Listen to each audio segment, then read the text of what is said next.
Photo ತೆಗೆದುಕೊಂಡು ಇದು ಮಾಡೋದಾದ್ರೆ ಮತ್ತೆ ನಾವು ಬಸವನ್ನ ಹೊರಗಡೆ ಬಿಡ್ಲಿಕ್ಕೆ ಆಗುದಿಲ್ಲ. ದಯವಿಟ್ಟು ಅಲ್ಲಿ ಬಸವನ್ನ ಅವ್ರಿಗೆ ಚೇರ್ ಕೊಟ್ಟು ಕೂರಿಸಿ, ಗೊತ್ತಾಯ್ತು? ದಯವಿಟ್ಟು ನೀವು ಏನ್ ಫೋಟೋ ತೆಗಿಬೇಕು, ಮೀಟಿಂಗ್ ಫೋಟೋ ತಗೊಂಡು ಹೊರಗಡೆ ಅದು ಕೂತ್ಕೊಳ್ಳಿ.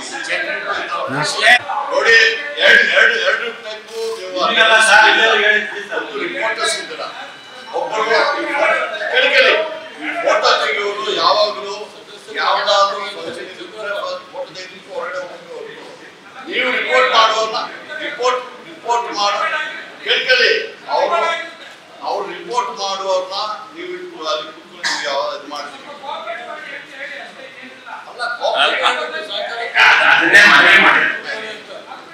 ಓಕೆ, ಹೊರಗಡೆ ಹೋಗಿದ್ದೇಳಿಲ್ಲ.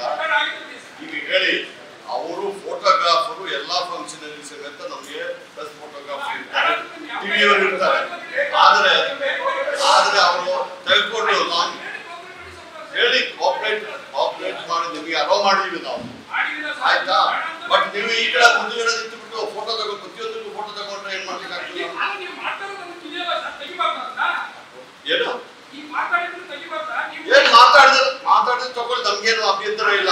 ಬರೀ ಮಾತಾಡ್ತಾರೆ ಅಂತ ಹೇಳ್ಬಿಟ್ಟು ನೀವು ಅಲ್ಲಿ ನಿಲ್ಲಿಸಬೇಕಾಗ ಅವಶ್ಯಕತೆ ಇಲ್ಲ. ನೋಡಿ, ನಿಮಗೆ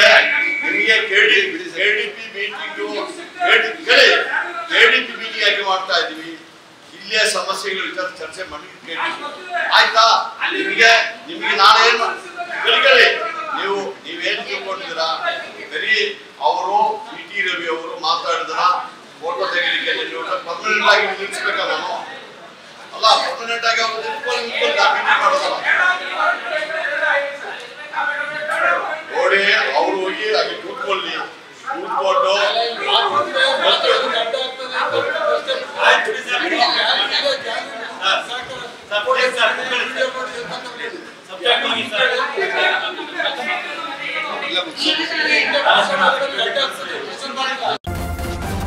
ನ್ಯೂಸ್ ಫಸ್ಟ್, ನಿರ್ಭೀತಿಯಿಂದ ನಿಮ್ಮ ಪರವಾಗಿ.